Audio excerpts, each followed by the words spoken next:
I hit the floor before I ever reached the stage. One moment I was walking toward my master's degree, the next I was staring up at ceiling lights while voices blurred around me. The doctors called my parents. They never came. Lying in the ER, still in my gown, my phone lit up with a tag from my sister, a smiling backyard photo captioned "Family Day" without the drama. I didn't respond. I couldn't. Days later, still hooked to machines, I finally unlocked my phone. And what I saw made me realize collapsing wasn't the worst part of that day. My name is Maria Bennett, and I learned early that in my family, love came with conditions I never agreed to. I grew up in a small Pennsylvania neighborhood where front porches glowed warm at night and every holiday looked picture perfect from the outside. Inside our house, though, I always felt like I was walking around a draft that no one else seemed to notice. My mother, Linda, built her world around my younger sister, Emily. She called her delicate, sensitive someone who just needed a little extra. My father, Richard, had his own script for me. "Maria, you're the dependable one. You're stronger than most." He meant it as praise, but it felt like a job description I never applied for. Whenever something needed to be fixed, solved, or absorbed quietly, it landed at my feet. I remember tying Emily's hair for school because Mom was running late again. I remember taking the blame for a shattered vase because Emily cried faster than I could explain. Her birthdays were full productions, pink banners, cupcakes, 20 kids in the yard. Mine were quiet affairs with a small cake on a paper plate, a promise they were too tired to keep. "We'll celebrate properly next year." Next year never came. One winter when I was running a fever high enough to make the room spin, I waited on the sofa for someone to sit with me. Instead, Mom zipped Emily into her recital costume and Dad asked me to be a good sport while they rushed out the door. The house dimmed as evening settled, and I lay there listening to the heater clicking, trying not to cry, because I already knew no one would hear me. That was the rhythm of my childhood, Emily receiving softness, me receiving expectations. And somewhere in that rhythm, I learned to equate silence with strength. Leaving for college in Boston felt like stepping into air that actually moved. I worked 2 jobs, studied late nights, and built a life that belonged to me for the first time. Still, the calls from home trailed after me like a long shadow. "We're behind on the electric bill. Emily's card is maxed. Your sister needs help this month." And every time I sent what I could, sometimes what I couldn't. Because that old line, "You're strong," still lived under my skin, whispering that my needs came last. Boston also gave me people who noticed things my family never had. Jenna, the coworker who'd shove a cup of soup into my hands and tell me to stop apologizing for being tired. Mark, who frowned when I swayed during a shift change. And Dr. Lane, who didn't need more than 2 sentences from me to say, "You carry too much, far too much." But even with all that, I kept going. I kept stretching myself thinner. I kept promising I'd rest after graduation, after one more shift, after things calmed down. I didn't realize I was building toward a breaking point, not until the day my body finally chose for me. The months leading up to graduation felt like living inside a tightening vice. Every day started before sunrise and ended long after the last train rumbled past my apartment windows. I worked full-time at the hospital, picked up weekend shifts at the cafe, and squeezed my master's coursework into whatever scraps of time were left. People told me I was impressive. I didn't feel impressive. I felt like a candle burning from both ends in the middle. The trouble at home didn't slow down to match my pace. It sped up. Mom called first. "We're short on the water bill this month. Your dad's hours got cut." A few days later, my phone buzzed again. "Emily, I messed up Maria. My rent's late. Can you cover it just this once?" It was never once. Then came a car repair, a payment, a maxed out card, another emergency. Always urgent, always landing on my shoulders. Some nights I held my phone and stared at the total in my bank account, feeling the math crush me, but I always hit transfer. That same old guilt, "You're strong, Maria," kept my finger from ever saying no. My body tried to warn me something was wrong. Little warnings at first. A shake in my hands while charting patient notes. A wave of dizziness when I stood too fast. A pressure in my chest after a 12-hour shift. I blamed coffee. I blamed stress. I blamed anything but the truth I was running on fumes. Jenna noticed before I did. "Maria, you okay? You look pale." "I'm just tired," I said. It wasn't a lie. It just wasn't the whole truth. One evening, after a brutal double shift, I collapsed into the break room chair and checked my phone. A notification flashed across the screen, a tag from Emily. I tapped it expecting a meme or something random. Instead, it was a photo of my entire family gathered around a grill in our backyard. Plates of food, laughing faces, sunlight warm on everyone's skin. The caption read, "Family Day without the drama." I felt something inside me dip like a floorboard giving way. Not anger, not yet, just a cold, hollow ache. I didn't comment. I didn't ask why she tagged me. I just turned off my screen and pressed my thumb into the edge of the table until it hurt. Later that night, while walking home, the world tilted. The sidewalk swayed under my feet. I grabbed a railing and waited for the dizziness to pass. My pulse hammered in my ears. I told myself it was exhaustion. I told myself to keep going. I told myself it would be fine after graduation. But there was another sign, one that stayed with me. I was charting vitals in the ER when the room blurred. I blinked hard, but the numbers on the screen doubled, then tripled. Mark touched my arm lightly. "Maria, you need to sit down." "I'm okay," I whispered. I wasn't. I kept pushing. I kept ignoring the signals. I kept promising myself just one more week, one more shift, one more assignment, one more emergency bill. I didn't know it then, but I was counting down to the moment everything inside me would finally snap. The morning of my graduation felt unreal, like I was moving through a world made of glass. Boston was bright and sharp that day, sunlight bouncing off campus buildings, banners fluttering in the wind, families crowding the lawn with balloons and flowers. Everyone looked alive, excited, whole. I told myself I was fine. I smiled when classmates waved. I adjusted my gown even though my hands trembled. My heart beat too fast, too hard, like it was trying to warn me of something I refused to hear. I checked my phone for any message from home. Nothing. When the ceremony started, the dean's voice echoed across the field. Graduates rose row by row, walking toward the stage as applause rolled like a wave. I kept scanning the bleachers left, right top row, bottom row, searching for my family. There were empty seats, but not for me. Mine were never intended to be filled. Then suddenly, a vibration in my pocket. A text from Mom: "Traffic is bad. We'll get there soon." Another one. Seconds later, "Go ahead, we'll catch up." I tucked my phone away, pretending it didn't sting. "Maria Bennett." My name floated through the speakers. I stood. My knees wobbled. The stage lights blurred. I forced my feet forward, one step, two, until the world tilted hard to the side. A roar filled my ears. The grass, the chairs, the faces, they all swirled. I collapsed before I reached the first stair. Gasps erupted. Footsteps rushed toward me. Someone shouted for help. A coldness crawled across my fingers as sensation slipped away. Then nothing. When I woke, antiseptic filled my lungs. Machines beeped in slow, steady rhythms. A warm blanket lay across my legs and an IV needle tugged at my arm. The ER ceiling came into focus as voices murmured around me. Dr. Whitman leaned close. "Maria, you fainted from severe exhaustion. Stress, dehydration, heart strain, you've pushed your body too far. You're lucky you didn't collapse somewhere alone." His words didn't frighten me. They confirmed something I'd tried to outrun. "Did my parents—" "Come," I whispered. He hesitated just long enough to tell me everything. We called them several times, left messages. No one arrived. Silence swallowed the room. Not the painful kind, the revealing kind. Hours later, when my hands finally stopped shaking, I reached for my phone. There it was, a new notification. Emily had tagged me in a photo. My breath caught as I opened it.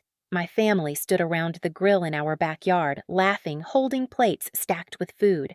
Emily in the center, smiling wide. The caption, "Family Day without the drama." I stared at it until my chest tightened again, not from condition, but from clarity. They didn't miss my ceremony. They didn't get stuck in traffic. They chose not to come. A slow, controlled exhale left my body. For the first time, it wasn't out of resignation. It was the beginning of something shifting, something cracking open, and yet, the real breaking point hadn't happened. Not yet. Not until days later, when my strength was still failing and my phone lit up with 75 missed calls from home. The first thing I noticed was the vibration.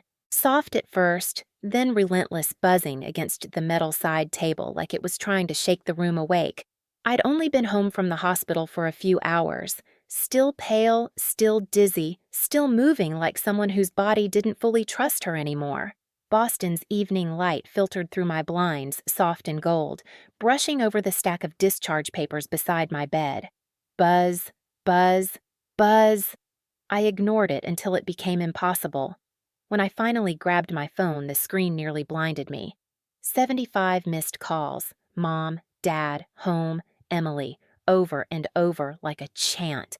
My stomach knotted, not fear, not guilt, something colder. I didn't call back, not yet. Instead, I scrolled. The messages loaded in waves. Why aren't you answering? This is serious. Maria, pick up. You can't just disappear. We need you now. Emily is in trouble. I exhaled slowly. Of course it was about Emily. It was always about Emily. But when I reached the earlier messages, the truth twisted sharper. They hadn't tried contacting me during the collapse, or the ER stay, or the silence afterward. No, they only cared once their problem reached my doorstep. I scrolled further. A photo from Dad, a screenshot of a bank notice, another blurry papers, bills, payments, a loan, a large one. My eyes froze. My name was on it, my signature, except it wasn't, not the way I signed, not the curves I controlled. A scan, an old one, the one I used years ago on a rental form back home. They'd copied it. I felt my breath catch, but instead of panic, something startlingly steady rose in me. They forged my name. And now, the bank wanted my confirmation. Without it, the loan would fall back on them, their property, their accounts, their mess. And they knew that. That's why they were calling. I wasn't their daughter in that moment. I was leverage. I didn't respond. Not yet. Instead, I texted one person. Can you come over? I need you. 20 minutes later, Jenna walked into my apartment with takeout soup and the kind of presence that steadied a collapsing world. Her eyes scanned my face, my posture, my shaking hands. What happened? I handed her my phone. She read in silence. Her jaw tightened. Maria, this is serious. They can't do this to you. This is fraud. The word hit me like a bell, clear, undeniable. Fraud. The thing I'd been too conditioned to name. Jenna sat on the edge of my bed. We're not letting them trap you again. Not this time. She helped me open my laptop. We pulled up the messages, the papers, the timelines, and for the first time in my life, I didn't defend my family, or excuse them, or rationalize. For the first time, I let the truth stand. They used me, I whispered. They always have, Jenna replied softly. Later that night, still weak, still aching, I joined a video call with a financial attorney she recommended. I held my phone with both hands so it wouldn't shake. When he saw the documents, he sighed heavily. This is unauthorized use of your information. You don't owe them a single dollar. What they did is illegal. Illegal. There it was, cold and blunt. I felt something in my chest loosen, like a fist finally opening. The attorney walked me through my options, steps, protections, boundaries I didn't know I was allowed to have. Then he said, if they contact you again, tell them you're aware of the forgery and will not participate. The words terrified me and freed me. When the call ended, I sat there surrounded by silence and new air. Jenna squeezed my hand. You're not alone. For the first time, I believed it. The next morning, the sun barely risen, my phone rang again. My parents' number. Jenna nodded at me. Speaker, I answered. Mom's voice exploded through the phone. Maria, finally. Do you have any idea how stressed we've been? Why didn't you answer? I leaned back on the couch, steadying my breath. I was in the hospital, I said calmly. A beat. Silence. Then Mom cleared her throat. Well, yes, but Emily is in a crisis and we need you to focus. There it was. The truth uncloaked. Dad's voice boomed next. You need to call the bank. Today. They won't talk to us without you. Your sister's future is on the line. I didn't flinch. Dad, you used my signature without my permission. A long, suffocating pause. Mom jumped in. We only did it because you're responsible. You can handle it better than Emily. Stop being dramatic. Jenna's eyes widened at that word. Dramatic. The same word Emily used in her photo caption while I lay in the ER. I swallowed, but my voice stayed level. I'm not signing anything. Dad snapped. Excuse me, I'm not signing, I repeated. I'm not covering the loan. I'm not fixing this. You have to, Mom shrieked. We could lose everything. Maria, think about your family. I closed my eyes. I did, my whole life. Dad's tone hardened, sharp as metal. If you don't help, we're finished. Jenna leaned toward me, whispering, Say it, and I did. I spoke to an attorney. What you did is illegal. If you continue contacting me about this loan, I'll take legal action. The silence that followed felt bottomless. Then Dad growled, You're threatening us. I'm protecting myself. Mom's voice cracked, shifting from anger to pleading.